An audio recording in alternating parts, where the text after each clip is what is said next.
அனைவருக்கு வணக்கம். வணக்கம். எல்லாம் செயல்கூடும் என் ஆணை அம்பல எல்லாம் வல்லான் தனையே ஏத்து. மீண்டும் அனைவருக்கு வணக்கம். எங்களது சீனியர் டாக்டர் வெற்றிவேல் ஐயா, ஐயா படப்பையார் மற்றும் அவர்கள், திரு ராமலிங்கம் அவர்கள், உண்மை தயவு ஐயா ராமதாஸ் ஐயா அவர்கள், திரு பிரசன்னா, திரு கோவி, திரு உமாபதி, திரு சந்திரசேகர், சொல் அழகர் டாக்டர் சங்கர்ராமன் மற்றும் அன்பர்களை ஒருங்கிணைத்து களப்பணியில் உள்ள டாக்டர் மஞ்சுளா மேம், திரு இந்திரஜித் அவர்களுக்கும் மற்றும் மதிப்பிற்குரிய டாக்டர் நம்மவர் ராஜமூர்த்தி அவர்களும், தமிழக அரசு மற்றும் தமிழ் வளர்ச்சி மற்றும் மாண்புமிகு அமைச்சர் தமிழ் வளர்ச்சித்துறை உயர் திரு தங்கம் தென்னரசு அவர்களுக்கும் எங்கள் கருணை சபை சாலை சார்பாக வணக்கத்தையும் நன்றியையும் தெரிவித்துக் கொள்ள கடமைப்பட்டுள்ளோம். இன்றைய எங்களது தலைப்பு சுத்த நெறி, சுத்தம் பிளஸ் நெறி. நெறி என்பது கொள்கை, பிரின்சிபல் டாக்டரின். இங்கு சுத்தம் என்பது என்ன? இதை பார்ப்பதற்கு முன் ஒன்றை உங்களின் கருத்திற்கு வைக்க விரும்புகிறேன்.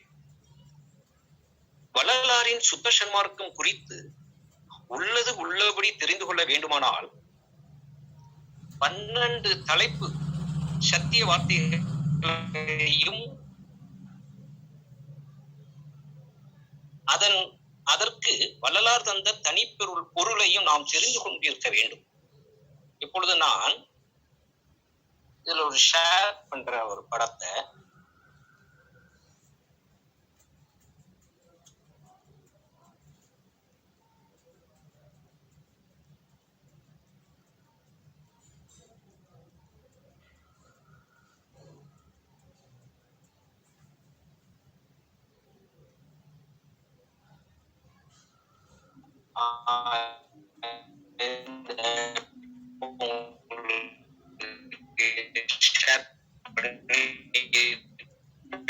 நினைக்கிறேன், எல்லாத்துக்கும் தெரியுதுன்னு நினைக்கிறேன்.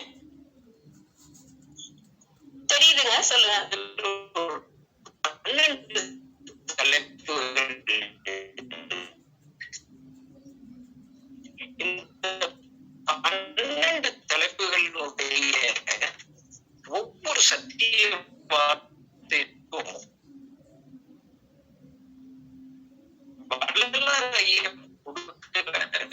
ஒரு தனி விளக்கம் ஒன்று இருக்கிறது. இது நீங்கள் அகராதி தம்ராதியில தேடினா கூட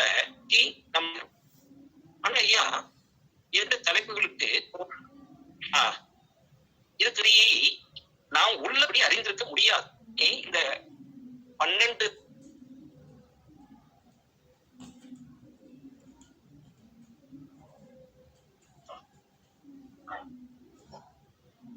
ஐயா உங்க குரல் விட்டு விட்டு கேக்குதுங்கய்யா, சரியா கேட்கலங்க.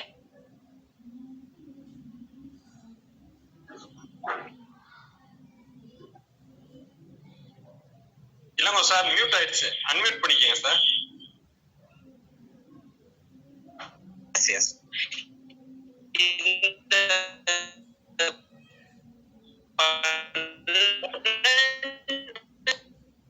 வாய்ஸ் பிரேக் ஆகுது சார், கொஞ்சம் வாய்ஸ் பிரேக் வரை இது 1/2 மணி நேரத்தில் பார்த்து இப்பொழுது மீண்டும் கேக்குதா? இப்ப கேக்குதுங்க. ரொம்ப நன்றி. இப்பொழுது நம்ம சுத்த நெறிங்கிற தலைப்புக்கு வருவோம். சுத்தம் பிளஸ் நெறி. இந்த நெறி என்று காத்து கொள்கை என்று காண்போம். இந்த சுத்தம் என்பதற்கு என்ன வைத்து வள்ளலார் தெரிகிறார் என்பதற்கான பொருளை நாம் காண வேண்டும். உரைநடை பகுதி பக்கம் 4. நீங்கள் தயவு செய்து நான் உங்களிடம் வைக்கின்ற அனைத்துமே ஆதாரத்தின் அடிப்படையிலும் வள்ளலாரின் சத்திய வார்த்தையினை தான் நான் தருகிறேன் என்பதை நீங்கள் முதலில் என் மீது நம்பிக்கை கொள்ளுங்கள். எந்த ஒரு சொந்த விளக்கத்தையும் எந்த ஒரு எனது சொந்த சொற்களையும் நான் பயன்படுத்த மாட்டேன். சத்தியம். இதை ஒரு நம்பிக்கை நான் உங்களுக்கு உருவாக்கிக்கிறேன். ஏனென்றால் வள்ளலார் தருகின்ற அந்த ஒரு நெறியானது இதற்கு முன் வெளிப்பட்டிருக்கவில்லை என்ற அடிப்படையில் தான் நான் இவ்வளவு உறுதியாக உங்களிடம் நம்பிக்கையை உங்களிடம் நான் ஏற்படுத்துகிறேன்.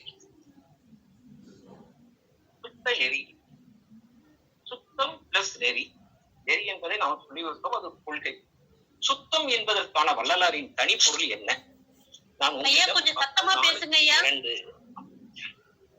402 அப்படியே நான் வாசிக்கிறேன், கேளுங்கள்.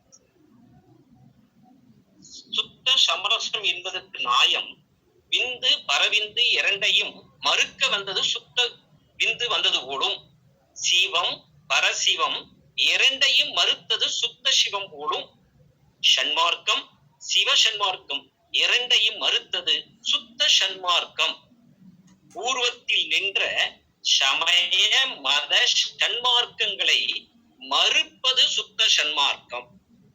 ஆக சுத்தம் என்பதற்கு மறுப்பது என்பது அர்த்தம். இப்பொழுது சொல்லுங்கள், சுத்த நெறி என்றால் இதுவரை வெளிப்பட்டிருக்கின்ற எல்லா நெறிகளையும் மறுக்க வந்தது. இது மிக மிக முக்கியம். இங்கனம் நாம் இந்த பார்வையிலேயே வள்ளலார் அருளிய சத்திய வார்த்தையை நாம் அடிப்படையாக கொண்டால் அன்றி சுத்த சன்மார்க்கத்தை நாம் உணரவே முடியாது, தெரிந்து கொள்ளவே முடியாது. இதனால் தான் வள்ளலார் சொன்னார்கள், உண்மை சொல்ல வந்தனனே என்று சொல்ல புகுந்தாலும் தெரிந்து கொள்வார் இல்லை, சத்தியம் தெரிந்து கொள்வார் இல்லை. நான் சொல்லி வந்த உண்மையை எவரும் தெரிந்து கொள்வார் இல்லை. சரி, நாம் தலைப்பு வருவோம். ஆக சுத்த நெறி என்பது இதுவரை உலகில் வெளிப்பட்டுள்ள கடவுள் கொள்கையை மறுக்க வந்தது. இப்பொழுது நான் கொடுத்த தலைப்பு தனி நெறி. ஆனா இந்த சுத்த நெறி ராமலிங்க அடிகளார் சுவாமிகள் இந்த வார்த்தையை பயன்படுத்தி உள்ளார்களா என்ற ஒரு கொஸ்டின் எழப்படும். இதற்கு ஆதாரம் பாடல் எண் 4059 4059. அந்த பாடல்களை நீங்கள் பார்க்கும் பொழுது சுத்த நெறி என்பது ராமலிங்கம் சுவாமிகளால் சொல்லப்பட்ட ஒரு வார்த்தை. எனக்கு என்னென்றால் இந்திரஜித் தந்திருக்க மாட்டார் இந்த தலைப்பை. அச்சமெல்லாம் தவிர்த்து அருளி இச்சையெல்லாம் அளித்த அம்மே, என் அப்பா, என் ஐயா, என் அரசே, துச்ச உலக ஆசார துடுக்கு அனைத்தையும் தவிர்த்தே சுத்த நெறி வழங்குவித்த சித்த சிகாமணியே. ஆக சுத்த நெறி என்பது ராமலிங்க அடிகளார் சுவாமிகளால் சொல்லப்பட்ட சத்திய வார்த்தை. இந்த சுத்தம் வேறு எங்கெல்லாம் வருகிறது? அது ஒரு பெரிய இன்ட்ரெஸ்டாக இருக்கும். பாருங்களேன், சுத்த கலாந்தம், சுத்த நாதாந்தம், சுத்த போதாந்தம், சுத்த வேதாந்தம், சுத்த சித்தாந்தம், சுத்த மெய்ஞானம், சுத்த சாக்கிர அதிதீதம், சுத்த அனுபூதி, சுத்த வெளி, சுத்த நிலை, சுத்த நடம், சுத்த பரஞ்சுடர், சுத்த வீட்டை, சுத்த அருள், சுத்த பரம், சுத்த உடம்பு, சுத்த வடிவம், சுத்த அனுபவம், சுத்த அருட்பெரும் ஜோதி, சுத்த அருட்ஜோதி, சுத்த ஜோதி, சுத்த துரியம், சுத்த ஆகமம், சுத்த பிரம்மம். இவை எல்லாம் வள்ளலாரால் சொல்லப்பட்ட சத்திய சொற்கள். இதன் அடிப்படையிலே நீங்கள் இந்த மார்க்கத்தினுடைய பெயரை, அதாவது ராமலிங்க அடிகளார் இந்த மார்க்கத்தின் பெயர் சுத்த சன்மார்க்கம். அப்படி என்றால் சுத்த சன்மார்க்கம் என்பது என்ன? சன்மார்க்கத்தையும் வெளிப்படுத்த வந்தது. இது மிக மிக முக்கியம். சிவத்தையும் பரசிவக்கியமான இடத்தை நாம் எளிதாக கடந்து சென்று விட்டோம் பல வருடங்களாக. இன்று நாம் வள்ளலார் பெருமான் ஐயாவுக்கு, ஐயா, நீங்கள் சொல்ல வந்த உண்மையை இன்று நாங்கள் தெரிந்து கொண்டோம் என்ற உறுதிமொழியை இந்த பற்றையின் மூலமாக நாம் தெரியப்படுத்த வேண்டும் ஐயா அவர்களுக்கு என்பதுதான் எனது வேண்டுகோள். அடுத்து நீங்கள் தனி நெறி என்ற ஒரு வார்த்தை உண்டு. இதற்குதான் எனது மனைவியார் அவர்கள் கருணை சபை சாலை மூலமாக வழக்கு தொடர்ந்து நிலுவையில் உள்ளது. தனி நெறி என்பதற்கு இது ஒரு சத்திய வாக்கியம். இதற்கு பாடல்கள் 2 பாடல்களில் வள்ளலார்கள் தனி நெறி என்கிறார்கள். இந்த தனி நெறிக்கு என்ன அர்த்தம்? நீங்கள் தனி என்பது ஏதோ ஒரு தனித்துவமானது, மற்றவர்களுக்கு வேறுபட்டது என்ற அர்த்தம் அல்ல. தனி என்பதற்கு பார்த்தால் உயர்ந்தது. அதே போல் அகராதியிலே தனி மொழி என்று ஒரு இடம், ஒரு சொற்றொடர்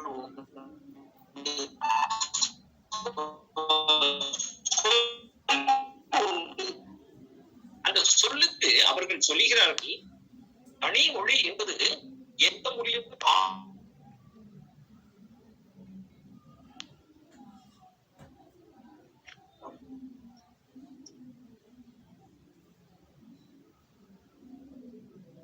உங்க வாய்ஸ் கொஞ்சம் கிளியரா இல்ல, சரியா கேட்கலங்க, கொஞ்சம் செக் பண்ணிக்கோங்க. அன்மியூட் பண்ணிக்கங்க, அன்மியூட் பண்ணிக்கங்க.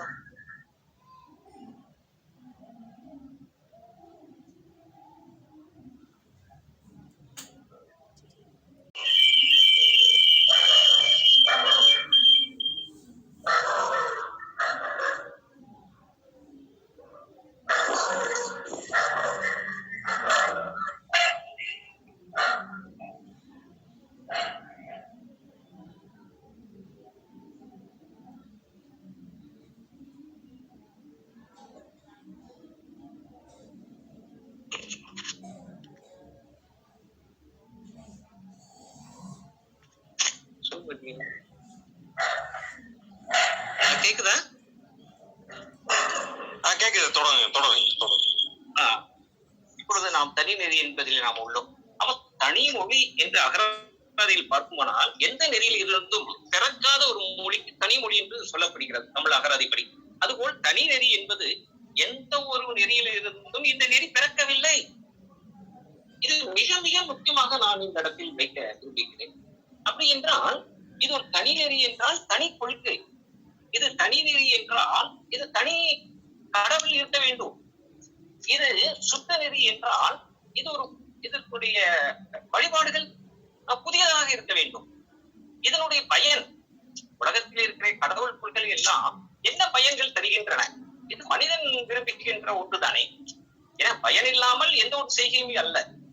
அப்போ மற்ற சமீபத மார்க்கங்களில் அந்த கடவுள் புலிகளால் கிடைக்கின்ற பயன் சுத்த சன்மார்க்கத்தில் சுத்த சன்மார்க்க புள்ளியின் அடிப்படையில் கிடைக்கின்ற பயன் என்ன என்றால் அது பெரும் பயன்.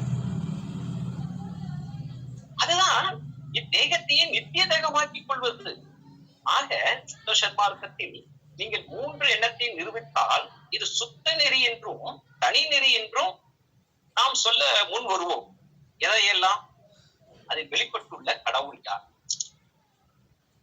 அதில் அக்கடவுளின் அருளை பெறுவதற்கான வழி என்ன, அந்த மார்க்கத்தில் கடவுளால் கொடுக்கப்படும் பயன் என்ன என்று 3 விஷயங்கள். இதை நான் முக்கியமாக உங்களிடம் சொல்ல ஆசைப்படுகிறேன்.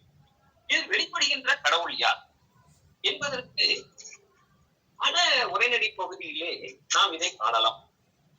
அதிலே பக்கம் உரைநடை பகுதி 559. அந்த இடத்துல 559 நான் மிக மிக முக்கிய இடமாக நாம் இதை பார்க்க வேண்டும். அதை அப்படியே நான் வாசிக்கிறேன். எல்லா அண்டங்களையும், எல்லா உலகங்களையும், எல்லா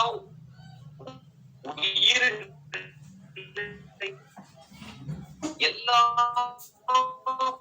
உயிர்களையும் எல்லாவற்றையும் ஒட்டுவித்தும் விளக்கம் செய்வித்தும் குருசு நீக்குவித்தும் பக்குவம் அறிவித்தும் பலன் அறிவித்தும் எங்கும் புறநாகி விளங்குகின்ற ஓர் உண்மை கடவுள் உண்டென்றும் அக்கடவுளை உண்மை என்பால் முடித்துக் கொள்ளலாம். அந்த வரை ஆக இந்த மார்க்கத்திலே கடவுள் யார் என்று யாரிடமாக அந்த கடவுளுடைய சுரூபம், அந்த கடவுள் அவருடைய அந்த உருவம் பெரும் ஜோதி, அதை கண்டவர் வள்ளலார். அப்படி என்றால் நான் கருத்திலே கருத வேண்டிய கடவுள் யார் என்று வள்ளலார் மிக தெளிவாக நான் படித்த இடத்திலே உங்களை காமித்தேன்.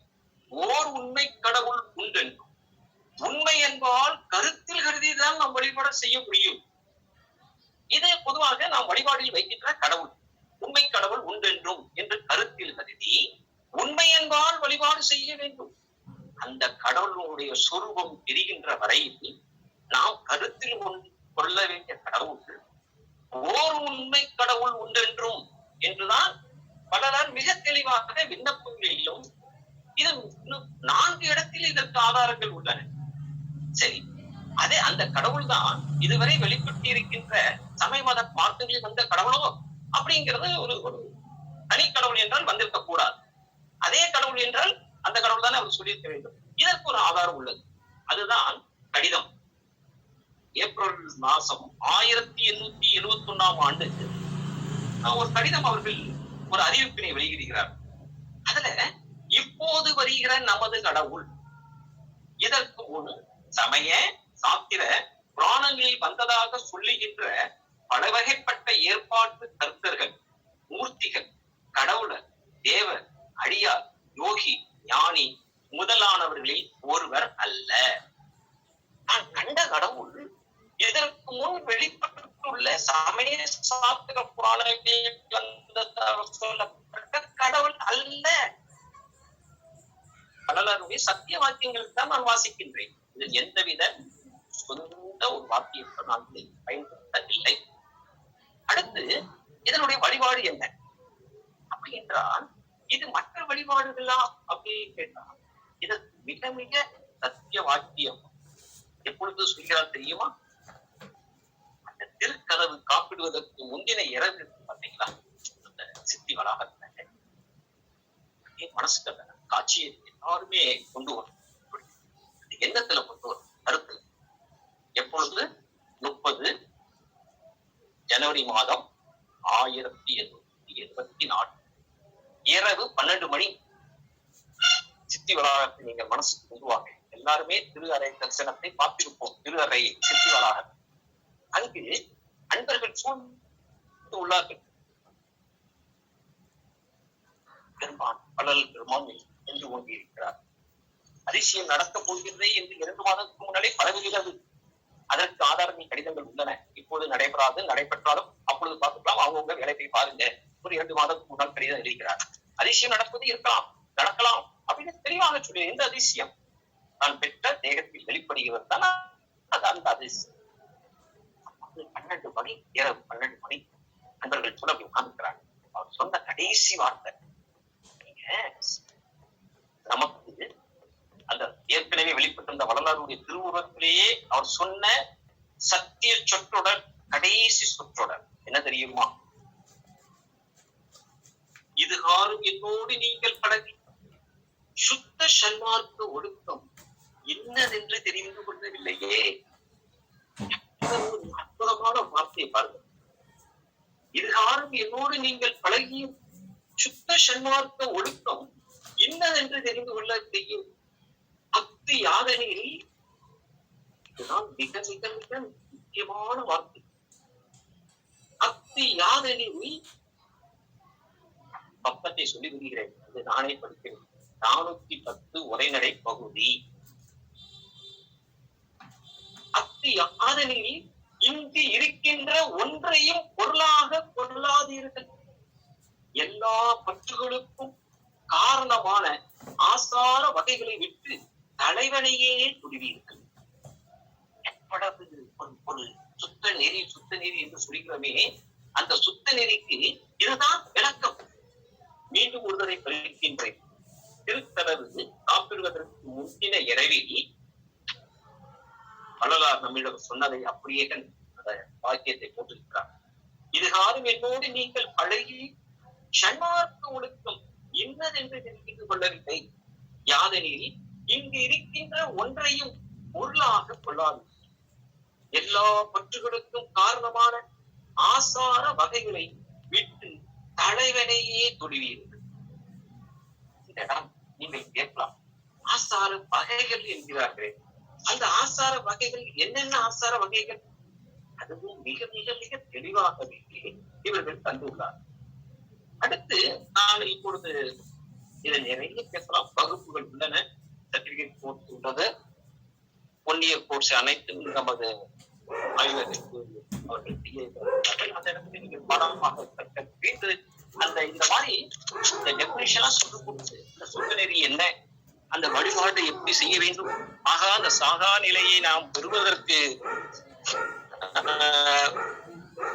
என்ன செய்ய வேண்டும்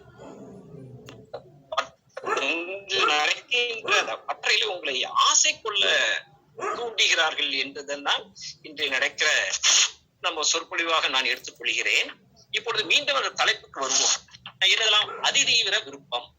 நீங்க ராமலிங்க அடிகளார் சுவாமிகளிடம் அதிதீவிர விருப்பம் என்பதை சிறு சிறிதாக நான் சொல்லிடுறேன். பக்கம் 577 அப்படியே நான் வாசிக்கிறேன். இன்று நான் இதோ அப்படியே உலகினிடத்து ஆறறிவுள்ள உயிருடையதாகிய தேகத்தை பெற்ற நான் இத்தேகத்திற்கு இடைக்கிடை நெருகின்ற மரணம், பிணி, மூப்பு, பயம், துன்பம் முதலிய அவத்தைகள் எல்லாவற்றையும் நிவர்த்தி செய்து இத்தேகத்தையே நித்திய தேகமாக்கி கொண்டு எக்காலத்தும் எவ்விடத்தும் எவ்விதத்தும் எத்துணையும் தடைபடாத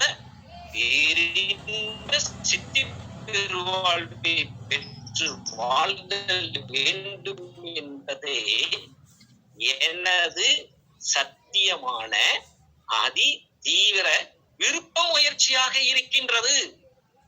ஆக ராமலிங்க அடிகளார் சுவாமிகளிடம் இருந்த அதி தீவிர விருப்ப முயற்சி என்பது இதுதான். இதை நீங்கள் அந்த பக்கத்தை 577 அதை மார்க் பண்ணிக்கோங்க. அடுத்த விஷயம் காலம். அடுத்த தலைப்பிலே பேருபதேசத்தை ஆற்றப்படுகிறார் நமது மிகவும் மதிப்புக்குரிய ராமலிங்கம் அண்ணா அவர்களுடைய பேருபதேச உபதேசத்தில் காலம் காணாது பேருபதேசத்தை பார்த்தால் உங்களுக்கு அந்த தலைப்பினுடைய அர்த்தம் தெரிந்துவிடும். அடுத்து நன்முயற்சி. நன்முயற்சி மிக மிக முக்கியம். நமது டாக்டர் மதிவாணன் ஐயா நினைக்கிறேன் முதல் நாள் மிக தெளிவாக இந்த தலைப்புல இருக்கிற 10 எல்லாம் முக்கியம்னு அவங்க சொன்னது எனக்கு இன்னைக்கும் ரொம்ப சந்தோஷமா அதை பார்க்கிறேன். 2வது சுத்தம். சுத்தம் என்பதற்கு நாம் பார்த்து விட்டோம். விசாரம். விசாரம் என்பதற்கு பொருள் வள்ளலார் ஐயா தனி விளக்கமே கொடுக்கிறார். வி பிளஸ் சாரம். சாரம் என்பது துக்கம். துக்கம் என்பது என்ன? மரணம் தான் துக்கம். மரணம், பிணி, மூப்பு, பயம், துன்பம். வி என்பது என்ன? வி என்பது நீக்குதல். அப்போ நாம் இந்த மரணத்தை நீக்குவதற்குள்ள விசாரத்தை செய்ய வேண்டும் என்பதுதான் இங்கு நாம் எடுத்துக்கொள்ள வேண்டும். அப்புறம் மரபு 4. அது ஒரு தனி பாடல்லையே மரபு 4 என்பது தெரியும். சாகா கல்வி, வேகாக்கால் முதலியவற்றையெல்லாம் தெரிந்து கொள்ள வேண்டும். மலங்கள் 5 நீக்க வேண்டும். ஒன்றே சிவம் என்று அறிதல் வேண்டும். இது மரபு 4 என்று பாடல்கள் உள்ளது. இதற்குரிய சாதனம் என்ன? நன்றாக தெரிய வேண்டும். கடவுள் தனி கடவுள் என்று பார்த்து விட்டோம். சாதனம் என்ன என்று 416 பக்கம் 416 எடுத்தால் மிக தெளிவாக இது எல்லாத்தையும் தெரிந்த ஒன்றுதான். சாதனம் எல்லா ஜீவர்களும் தயவும் ஆண்டவரிடத்து அன்புமே முக்கியமானவை. இதுதான் சுத்த சன்மார்க்கத்தின் சாதனம். இதனுடைய அர்த்தங்கள்லாம் நிறைய உள்ளது. எல்லா உயிரிடத்திலும் தயவும் ஆண்டவரிடத்து அன்புமே என்று இந்த ஆண்டவரிடத்தில் அன்புமே என்பதை நீங்கள் எளிதாக கடந்து விட முடியாது. அது வகுப்பு நடைபெறும் போது அதை பார்த்துக் கொள்ளலாம். ஆமாம், இதற்கு தடை என்று உள்ளதே அது மிக மிக முக்கியமாக உள்ளது. எல்லா சமயங்களுக்கும் எல்லா மதங்களுக்கும் எல்லா சுத்த சன்மார்க்கம் என்று மிக தெளிவாகவே வள்ளலார் சொல்லியுள்ளார்கள். மற்ற சமய மத மார்க்கங்களில் தன்னுடைய மார்க்க நெறியை ஒப்பிட்டு சொல்லும் பொழுது இது அனனியமாக விளங்கும். அதாவது அனனியம் என்றால் அந்நியம் அல்ல. எந்த ஒரு சமய மத மார்க்கத்திற்கு இது அந்நியம் அல்ல என்கிறார். ஆனால் அதே நேரத்தில் அவை அல்ல, ஆனால் இல்லாதவன் அல்ல என்கிறார். மிக மிக அருமையான ஒரு உண்மை பொதுநெறி என அறிஞர்களால் இது போற்றப்படக்கூடியது. இதை உணர வேண்டும் என்பதுதான் பணிவான வேண்டுகோள். அடுத்தவரை சுத்த சன்மார்க்க ஒழுக்கத்தை நாம் பார்த்தோம். ஒருமைங்கிற ஒரு வார்த்தை. ஒருமை என்பது கருணை வருவதற்கு உரிமை வேண்டுங்கிறார். இந்த ஒருமைக்கு அகராதியில நீங்க பார்த்தீங்கன்னா விளக்கம் வேற மாதிரி கொண்டு போயிடுவாங்க. ஒருமை என்பதற்கு ராமலிங்க அடிகளார் சுவாமிகளே தந்து உள்ளார்களே. அவருடைய நெறிய தர வேண்டுமானால் அவருடைய டெபினிஷனை தான் நம்ம பார்க்கணுமே தவிர மற்றதை பார்க்க கூடாது என்பதுதான் உங்களிடம் நான் வைக்கின்ற ஒரு பணிவான வேண்டுகோள். இப்பொழுது பாருங்களேன், 414 மிக தெளிவாகவே சொல்கிறார். ஒருமை என்பது தனது அறிவு ஒழுக்கம் ஒத்த இடத்தில் தானே கூடும். எவ்வளவு அழகான விளக்கம் பாருங்க. தனது அறிவு என்றால் அவரவர்களுக்குள்ள அறிவு. ஒழுக்கம் நம்ம ஏற்கனவே பார்த்தோம். சுத்த சன்மார்க்க ஒழுக்கம் என்னவென்று நம்ம பார்த்தோம். அதை குறிச்சிருப்பீங்கன்னு நினைக்கிறேன். 410. அந்த 410ல சுத்த சன்மார்க்க ஒழுக்கம் இருக்குல்ல, இவர் சொல்லக்கூடிய அந்த நெறி, அது நமது அறிவில சரின்னு பட்டுன்னா உரிமை வந்துருமா. இப்போ ஒருத்தட்ட பேசும் பொழுது அவர் சொன்னா சரின்னு சொன்னா அவ்வளவுதான், உடன்பாடு ஆயிரும், அக்ரிமெண்ட் ஆயிரும் வியாபாரத்துக்கு. அது போல ராமலிங்க அடிகளார் ஒரு கடவுளுடைய கொள்கையை சொல்றார். இங்கிருக்கின்ற எந்த ஒரு பொருளையும் பொருளாக கொள்ளாதீர்கள், எல்லா பற்றுகளுக்கும் காரணமான ஆசார வகைகளை விட்டு ஒழித்து தலைவனையே தொழுவீர்கள்ங்கிற அந்த நெறிய சொல்றாரு பாருங்க. அது நம்ம அறிவுல சரின்னு பட்டாதான் ஒருமை வரும். சரி, ஒருமை வந்துட்டுங்க, ராமலிங்கடிகளார் சொன்ன நெறி சரிங்க அப்படி சொன்னாலும் வந்துருமா? அதற்கு உரிமை வேண்டும் பாரு. உரிமை என்றால் தகுதி. அந்த தகுதி தான் ஜீவகாருண்யம். நீங்கள் ஜீவகாருண்யம் என்பது உங்க தகுதி, நெறி அல்ல. தகுதி இல்லை என்றால் சுத்தசன்மார்க்கு வர முடியாது. ஜீவகாருண்யமே நெறியா என்றால் கிடையாது. ஜீவகாருண்யம் இறை வீட்டின் திறவுகோல். ஒரு வீட்டுல கதவை திறந்துட்டோம்னா வீடு உள்ள இருக்கு, ஆனா அந்த வீட்டுக்குள்ள கதவனுடைய திறவுகோல் தான் ஜீவகாருண்யம். இன்னும் சொல்ல போனா ஜீவகாருண்யத்தை பத்தி 6 நூல்கள் எழுதினாரு சொல்லுவீங்க, அது உண்மைதான். 3 நூல்கள் தான் கிடைச்சிருக்கு, மீதி 3 நூல் இருக்கிறது. அதனுடைய விளக்கம் யாருக்கு தெரியும்? ஜீவகாரியத்துக்கு அர்த்தத்துல ஒரு முக்கியமான ஒரு விளக்கம் உண்டு, தெரியுமா? நமது தரத்தையும் நமது சிறுமையையும் நமது தரத்தையும், கடவுளுடைய பெருமையையும் அவனுடைய தரத்தையும் ஊன்றி விசாரித்தலே ஜீவகாருண்யம் தான். இது நெறியினுடைய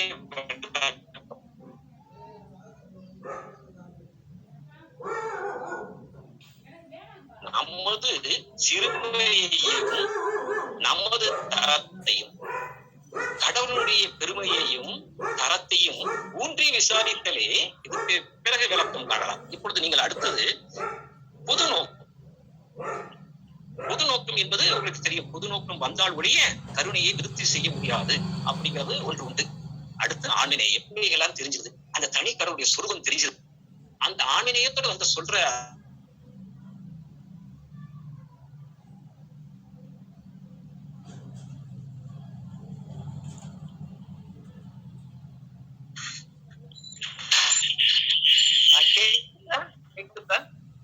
கேக்குது கேக்குது. 12 தலைப்புகள் இருக்கு. இந்த 12 தலைப்புகளுக்கு அந்த உரைநடை பகுதியில பக்கங்கள் இருக்குது. இன்று நாம் அதனுடைய டெபினிஷன் மட்டும்தான் நான் உங்களுக்கு சொல்லியிருக்கிறேன். வருகின்ற வகுப்புகள்ல சான்றோர் பெருமக்கள் இது குறித்து நிறைய விளக்குவாங்க. அதனால இந்த 12 ஸ்கிரீன்ஷாட்ல இருக்கிற அந்த 12 தலைப்புகளுக்கு வள்ளலார் என்ன சொல்லியுள்ளார் என்பதை நாம் எழுதி வணைந்து எழுதினார்னா, எத்தனையோ ஆசிரியர்கள் இருக்கிறீங்க, டாக்டர் பட்டம் பெற்றவங்க இருக்கிறீங்க. நீங்க மாணவர்களுக்கு என்ன சொல்லுவீங்க? எழுதி பாரு. வணைந்துங்கிற வார்த்தைக்கு என்னடா அர்த்தம் நம்ம பார்த்தா அகராதியில எழுதுதல்னு இருக்கு. எனக்கு தெரிஞ்ச வரைக்கும் இந்த சன்மார்க்கத்தினுடைய சீனியர் ஆசிரியர்கள்ட்ட கேட்டா அவங்க எழுதி தருனது ஒரு ரூம் ஃபுல்லாவே அடுக்கி வச்சிருப்பாங்க. இந்த வணைந்து அதனால ராமலிங்கடிகளார் சொன்ன 12 தலைப்புக்கான விளக்கத்தை கண்டிப்பாக இதுல உள்ள அனைவருக்குமே தெரிந்திருக்க வேண்டும் என்று கூறி, வள்ளலாரினுடைய நெறியானது சுத்த நெறி, தனி நெறி, தனி கடவுள், 19ஆம் நூற்றாண்டில் தோன்றிய புதிய மார்க்கம். இந்த மார்க்கத்தினுடைய நெறி உலகில் உள்ள அனைத்து சமயங்களுக்கும், எல்லா மதங்களுக்கும், எல்லா மார்க்கங்களுக்கும் உண்மை புது நெறியாக விளங்குகிறது. மற்ற சமய மத மார்க்கங்களுக்கெல்லாம் இது அனநியம் அல்ல, அந்நியம் அல்ல. அனநியமாக விளங்குகிறது என்றால் அந்நியம் அல்ல என்பது அர்த்தம். அது அல்லாதனை அன்றி இல்லாதன் அல்ல என்று உங்களிடம் கூறி எனது உரையை முடிக்கிறேன். நன்றி. ஐயா, ஒரு மிகச்சிறப்பான ஒரு உரை. சில இடங்களில் மட்டும் நம்முடைய தொழில்நுட்ப கோளாறு காரணமாக சரியாக விளங்கவில்லை. இருந்தாலும் நம்முடைய யூடியூப் தளத்திலே அந்த உரை அழகாக ஏற்றப்பட்டுள்ளது. அந்த வகையில் ஒரு மிகச்சிறந்த உரை நிகழ்த்திய ஐயா அவர்களுக்கு இந்த தருணத்திலே நன்றிகளை தெரிவித்துக் கொண்டு, இப்போது கேள்வி நேரமாக இது அறியப்படுகிறது. அந்த வகையில் ஐயா அவருடைய உரையிலிருந்து தங்களுக்கு ஏற்படக்கூடிய ஐயங்களை நீங்கள் கேட்கலாம். ஒவ்வொருவராக எங்களுடைய கைகளை உயர்த்தி அந்த ஐயங்களை கேட்கலாம். முதலாவதாக பேர் இல்ல, ஆண்ட்ராய்டு ப்ளூராய்டு அப்படிங்கிற அந்த மொபைல்ல இருந்து நீங்க உங்க கேள்வியை கேட்கலாம். ஹலோ, வணக்கம். வணக்கம். கேள்வி கேக்குதுங்கய்யா, உங்க கேள்வியை கேட்கலாம்.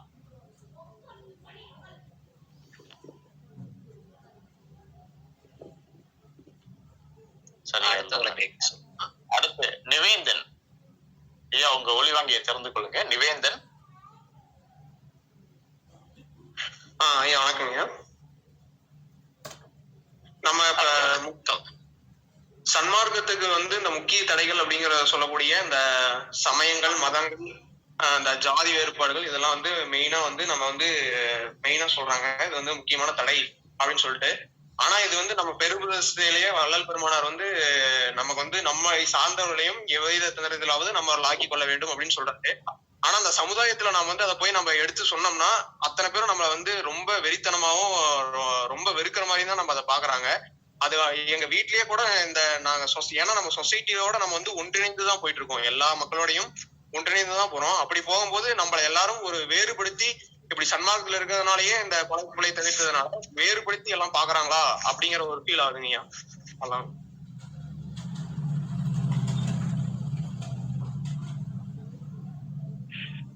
நல்ல பரிசு கொடுக்கணும். ஹார்த்திக் அடிக்கிறார். 3 நாளும் கேட்கக்கூடிய அன்பர் நினைக்கிறேன். எனக்கு இந்த இடம் ரொம்ப மிக முக்கியம். இந்த நெறியை வள்ளலார் சொல்றார், என் மார்க்கம் அறிவு மார்க்கம், என் மார்க்கத்தில் அக அனுபவமே உண்மை. இப்போ நம்மளுக்கு பசிச்சா நம்ம தானே சாப்பிடுறோம், நம்ம படிக்கிறது நம்மளுக்காக தான். இந்த நெறியை அக அனுபவத்தை ஏற்றிக்கொள்ளுதல், உங்களை ஏத்திக்கிறது. நீங்க இத இது பரப்பணும், வைக்கணும்.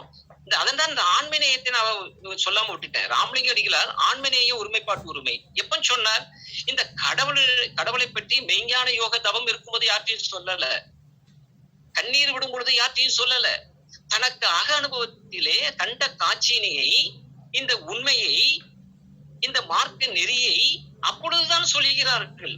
நாம் முதல்ல வென்று காட்ட வேண்டும். அதற்கு இன்னொடம் ஒன்றது, மற்றவைகளை எண்ணி உண்ணி அவலம் அடையாமல் உன்னை மேலேற்றிக்கொள். இது வள்ளலாருடைய சத்திய வாக்கியம். இது வள்ளலாருக்காக ஏற்படுத்தப்பட்ட பகுதி பதிவுகள். இது அதனுடைய ஆய்வு இருக்கை.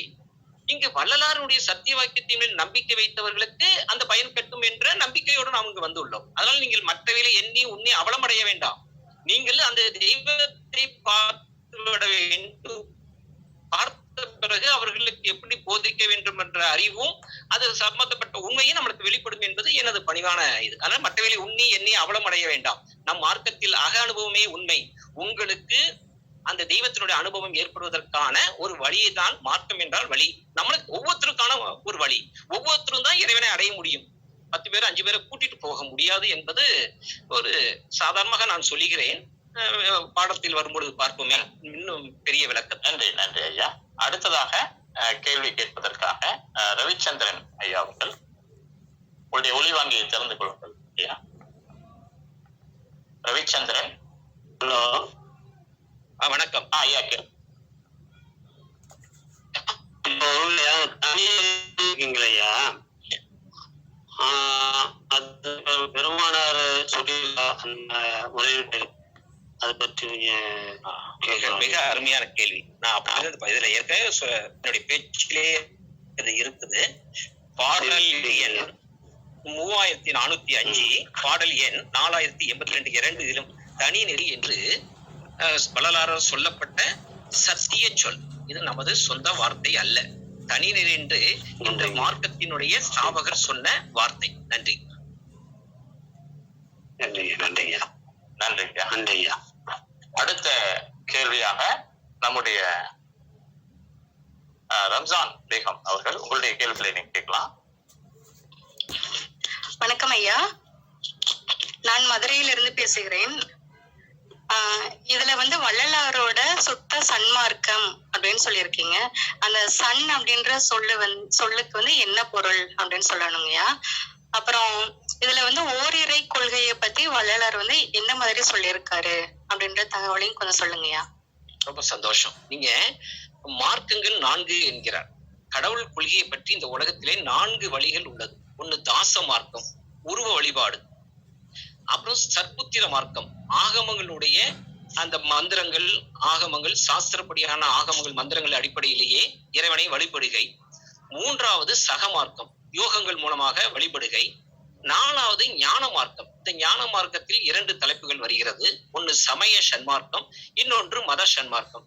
ஒரு ஞானத்தின் அடிப்படையிலே பார்க்கக்கூடிய அந்த அறிவு மற்றும் அந்த பொருள் இறைவன் எப்படி தெரியுமா, இறைவன் குணம் என்ன தெரியுமா என்று அந்த பொருள் அடிப்படையிலேயே வழங்கக்கூடியது சமய சன்மார்க்கம். இந்த சமய சன்மார்க்கத்துலதான் இன்றைய மார்க்கங்கள் பெரிய பெரிய சமய மதங்கள் வருகிறது. இறைவன் எப்படிப்பட்டவன், அவன் குணம் என்ன ஒருத்தர் நம்மளுக்கு சொல்றாரு வைங்களேன், இறைவன் எப்படிப்பட்டவன் தெரியுமா, அவன் வல்லவன், அவன் அப்படின்னு சொல்லி பல அவருடைய குண அதிசயங்களை சொல்லுவாங்க பாருங்க. குணம் மற்றவன் என்பது வேறு, ஆனால் வெளிப்பட்டு இருக்கின்றது. அண்டங்களை பத்தி சொல்லுவாங்க, உலகங்களை பத்தி சொல்லுவாங்க, பிண்டங்களை பத்தி சொல்லுவாங்க, பிண்டத்தில் இருக்கக்கூடிய தத்துவங்கள் எல்லாம் சொல்லுவாங்க.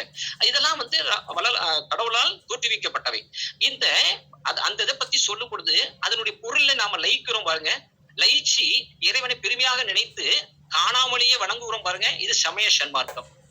அடுத்து அந்த லயிச்சிலேயே தன்னையே ஈடுபடுத்தி கொண்டு அதிலேயே மூழ்கி போய் தன்னையே கடவுளா பாக்குறது, மற்றவங்களை சகோதரனா பார்த்து கடைசியா தன்னையே கடவுளா பாக்குறதுக்கு பெயர் தான் மத சன்மார்க்கம். இத மூன்றையும், இந்த அனைத்து மார்க்க வழியையும் மறுக்க வந்தது சுத்த சன்மார்க்கம். இறைவன் ஒருவனே என்றும் இறைவனுடைய சொரூபம் காண்பதெல்லாம் அது இறைவனே வந்து தெரிவிக்க வேண்டும். பற்றிய பற்றுகள் அனைத்தையும் கைவிட்டே, இறைவா உன்னுடைய உண்மையான சொரூபம் எப்படிப்பட்டது, நீ எங்கனமாக விளங்குகிறாய், உன்னுடைய உண்மை நிலை என்ன என்று நீயே வந்து காட்டினால் அன்றி அது பார்க்கக்கூடியதாக இல்லையே என்று கண்ணீர் நினைந்து நினைந்து உணர்ந்து நெகிழ்ந்து அன்பே ஊற்றிடும் கண்ணீர். அதனால் அன்பை நிறைத்துக் கொண்டு அந்த கண்ணீர் விடுறது கால்வழி ஓடிச்சான். இதுதான் வழிபாடு. அப்படி வழிபாடுல இறைவா உன் நிலை என்ன, நீ ஒருவனா பலவனா என்று பல பேர் சொல்கிறார்களே, ஆனால் கண்டிப்பாக எனது அறிவுக்கு நீ ஒருவனாகத்தான் இருக்க வேண்டும். ஏனால் நான் படித்த அந்த அறிவியல் எனக்கு சொல்லப்பட்ட புற அறிவுகள் அடிப்படையிலேயே எல்லா பொருளுக்கும் காரண பொருள் ஒன்றுதான் என்று நான் படித்த அந்த புறப்படிப்பிலேயே தெரிந்து விட்டது. ஒரு பொருளுக்கு ஒரு காரணம் தான் இருக்க முடியும் என்று நான் புற அறிவிலேயே பெற்றுவிட்டேன். அதுபோல் நீ ஒருவனாகத்தான் இருக்க முடியும், ஆனால் உன் நிலை காண வேண்டும் என்று இறைவனையே வந்து உண்மை சொல்லக்கூடிய இது புதிய வழி. இது கடவுளை தீர்மானம் பண்ணி கொண்டு அக்கடவுளை கும்பிட வழி அல்ல. இறைவனை காணுதல், இறைவனே வந்து உண்மை தெரிவிக்க வேண்டும் என்ற ஒரு புதிய வழிதான் கண்டுபிடிக்கிறார் வள்ளலார். இறைவனிடமே சரண்டர் ஆகி விடுகிறார், அந்த தலைவனையே தொழுகிறார். வேற எந்த விதத்திலயும் அவர் மைண்ட்ல கிடையாது கடவுளை பத்தி. அது சொரூபம் கண்ட பிறகுதான் அப்படியே பார்க்கிறார். அருளை தருகின்ற பெரிய ஜோதியாக இருக்கிறது. அது ஜோதி போல இருக்கிறதா, அது சாதாரண ஜோதி அல்ல, பெருஞ்சோதி. அது அருளை தரக்கூடிய ஜோதி, அருட்பெரும் ஜோதின்னு தன்னுடைய அந்த சொல்லி இருக்கிறதாக நாம நம்பிக்கை வைக்க வேண்டும். அவர் சொல்வது உங்களுக்கு தரக்கூடிய அந்த ஓரிரை கொள்கை என்பது புறத்திலேயே தெரிகிறது. இது ஒரு இறைவன் உறுதி பெற்றவர்கள் தான் இந்த மார்க்கத்திற்கு வர முடியும். ஓரிரை என்பது புறத்தினால் தெரிந்து நாம் நம்பிக்கை கொண்டு வரக்கூடிய தகுதி அது. ஆனால் இறைவன் எப்படிப்பட்டவன் எங்கனமாக விளங்குகிறான் என்பது இறைவன் வந்து தான் தெரிய முடியும் என்று உங்களிடம் பணிவாக சொல்கிறேன். இதற்கு வல்லவருடைய சத்திய வாக்கியம் தான் அனைத்தும். நன்றி ஐயா. அடுத்த கேள்வியாக ஐயா அருண் பிரகாஷ் உங்களுடைய கேள்விகளை கேட்கலாம் ஐயா. அருண் பிரகாஷ், இங்க ஒளி வங்கியை திறந்துக்கோங்க. ஓகே. வணக்கம் ஐயா. எனக்கு அந்த ஒரே ஒரு சந்தேகம் என்னன்னா, இப்ப வள்ளலார் வந்து இந்த இறந்தவர்கள் எல்லாம் மறுபடியும் உயிர் பெற்று எழுவாங்க, அதுக்கப்புறம் மூப்பினர் மறுபடியும் இளமை அடைவாங்க அப்படின்னு சொல்றாரு. அந்த பீரியட் எப்போ வரும், அந்த மாதிரி ஏதாச்சும் டேட்டா இருக்காங்க? வணக்கம். ஹலோ, வணக்கம் ஐயா. கேட்டுச்சுங்களா? கேக்குறீங்க, சொல்லுங்க. கொஞ்சம் மனசு வணக்கம். கேட்கிற கேள்வியை புரிந்து கொண்டேன். அதாவது இப்போ நம்ம ஒரு பணியை செய்யறோம், இறைவனை பத்தி தெரிவதற்கு நம்மளுடைய ஆதங்கம் பெரிய இடத்துல இருக்கிறது. இறைவனே எப்படிப்பட்டவன் தெரியல, நம் நிலை என்ன, நமக்கு மேல அனுஷ்டிக்கின்ற தெய்வத்தின் நிலை என்னன்னு ஒரு பெரிய முயற்சியில் இருக்கும் பொழுது பயனை எதிர்பார்ப்பது, நீங்க ஒரு ஒரு ஒரு எப்படி சொல்றதுன்னு தெரியல. அதாவது படிச்சுட்டு இருக்கும் பொழுதே ஒரு ஒரு பயனுக்காக படிக்கலாம், ஆனா படிச்சுட்டு இருக்கும் பொழுதே அந்த பயனை நினைப்பது அது வேண்டாமே. எழுப்புவார்கள், வைப்பார்கள், அதெல்லாம் எதற்கு? என் மரணம், நான் மரணம், பிணி, மூப்பு, பயம், துன்பம் போன்ற அவத்திலே நீக்கிக் கொண்டு இத்தேகத்தையே நித்திய தேகமாக்கி கொண்டு நான் வாழ வேண்டும், சாகாமல் நான் இருக்கணும் அப்படிங்கிறது ஆசை எனக்கு அதிதீவிரமாக இருக்கிறது. அதுபோல் இந்த வள்ளலாருக்கு ஏற்பட்ட ஆசை எந்த ஒரு மனிதனுக்கு வருகிறதோ, நான் சாகாமல் இருக்க வேண்டும் என்று எந்த மனிதன் ஆசைப்படுகிறானோ அவர்களுக்கான மார்க்கம் தான் சுத்த சன்மார்க்கம். இங்கு வந்து மற்ற எதற்காகவும் இல்லை. அதன் பின்பு நடக்கின்ற பல சித்துக்கள் அது. நாமளே மரணத்துக்கு தவிர்க்கிறோம், இறந்தவரை எழுப்புவார் என்கிறதெல்லாம் அவர் பதிவு செய்கிறார். மற்ற ஞானிகளுக்காக பதிவு செய்கிறார். அதாவது மற்ற ஞானிகள் பல சித்துகள் செய்யறாங்க. தன்னுடைய கண்ட காட்சியும் தன்னுடைய சக்தி சித்திகளை எல்லாம் பதிவு செய்த வாசகங்கள் அது. நாம் அதில் செல்ல வேண்டாமே? நமது விருப்பம் என்ன? நாம் முதலில் அருள் வாங்குவது தானே, அதுல செல்லலாம் என்று எனது சிற்றறிவு படுகின்றது. நாம் முதலில் அனுபவம் பெறுவோமே என்பது நண்பருக்கு வைக்கிற பதில் தான் என்னால் தர முடிகிறது.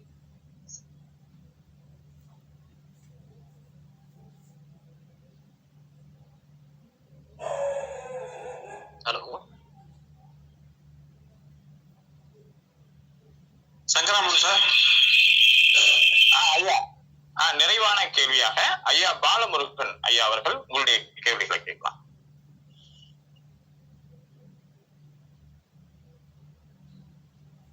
வணக்கம் ஐயா. வணக்கம் ஐயா. ஐயா வணக்கம். ஐயா வணக்கம். வணக்கம். கேக்குதுங்க கேக்குது.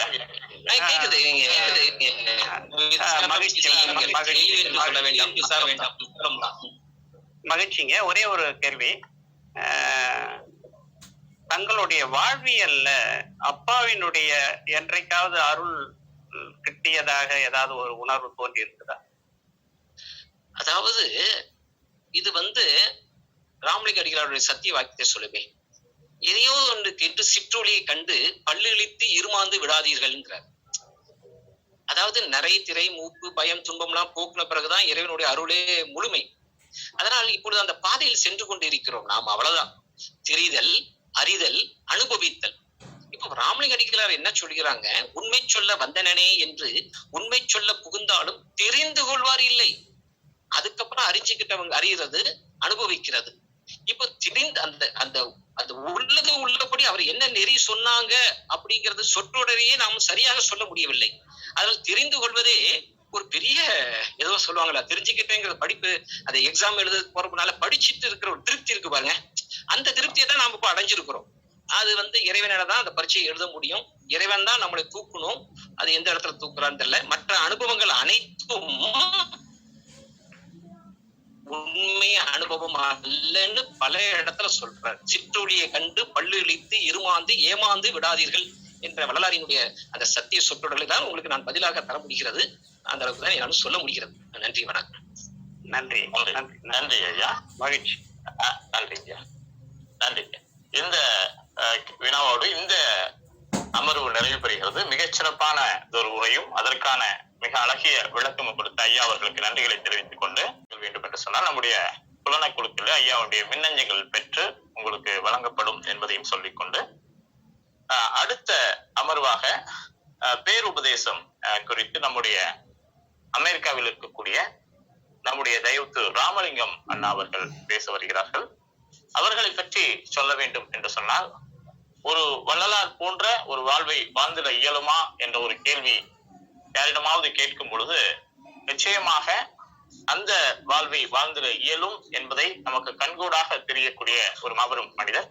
அமெரிக்க நாட்டில் இருந்து கொண்டு நம்முடைய கலாச்சாரத்தை நம்முடைய பண்பாட்டையும் மிக சரியாக கொண்டு செல்லக்கூடியவர். இன்னமும் சொல்ல போனால், இந்திய சத்திய ஆய்விற்கைக்கு விதை போட்டது அப்படின்னா அவர் தான் நம்ம சொல்லணும். காரணம் என்ன என்று சொன்னால், 2012ஆம் ஆண்டிலே நானும் அன்பு சகோதரி மஞ்சுளா அவர்களும் அண்ணாவுடைய வழிகாட்டலின்படிதான் நம்முடைய பெருவழியில் சென்று அங்க இருக்கக்கூடிய அந்த தூய்மை வளாக தூய்மை பற்றக்கூடிய அந்த பணிகளை செய்து வந்தோம். அதிலிருந்து வருடம் ஒவ்வொரு மாதமுமே வந்து பூசம் அப்போது மாணவர்களை அழைத்து சென்று அந்த வளாக தூய்மை பணிகளையும் அங்கே வரக்கூடிய மாணவர்களுக்கு ஆளுமை திறன் உள்ளிட்ட அத்தனை விஷயங்களையும் செய்து கொண்டிருந்தோம். அதிலிருந்து செய்யப்பட்ட அந்த வேலைகள் தான் கொஞ்சம் கொஞ்சமாக அதிகரித்து இன்று தமிழகம் மட்டுமல்ல, இந்தியாவில் இருக்கக்கூடிய பல்வேறு இடங்கள்ல கிட்டத்தட்ட 130க்கும் மேற்பட்ட சன்மார்க்க சங்கங்களுக்கு உணவு வழங்கக்கூடிய ஒரு பெரும் பணியை செய்து வருவதற்கு ஒரு அடிப்படை என்ன என்று சொன்னால் நம்முடைய ராமலிங்கம் அண்ணா அவர்கள் இந்த தருணத்திலே வள்ளல் பெருமாண்டிய பேருபதேசம் குறித்து பேச வந்துள்ளார்கள். அவர்களை உங்கள் அனைவரின் சார்பிலும் அன்போடு வரவேற்று, அண்ணா அவர்கள் உங்களுடைய அன்பு உரையை தருக என்று சொல்லிக்கொண்டு இந்த அமர்வு இதோடு தொடங்குகிறது. இந்த அமர்வுடைய இறுதியிலே வினாக்கள் கேட்கப்பட்டு நிறைவு பெறும் வகையிலே நம்முடைய பின்னூட்ட படிவம் வெளியிடப்படும். ஏற்கனவே சொன்ன மாதிரிதான் உங்களுடைய இந்த 3 நாட்கள் இருந்தவர்களுடைய அந்த வருகை பதிவு சரி செய்யப்பட்டு உங்களுக்குடைய மின்னஞ்சலிலே உங்களுடைய சான்றிதழ்கள் வழங்கப்படும் என்பதை மீண்டும் ஒரு முறை தெரிவித்துக் கொண்டு உங்களுடைய இனிமையான அந்த உரையை கேட்பதற்காக காத்துக் கொண்டிருக்கிறோம். தயவு திரு ராமலிங்கம் அண்ணா அவர்களை அன்போடு வரவேற்கிறோம்.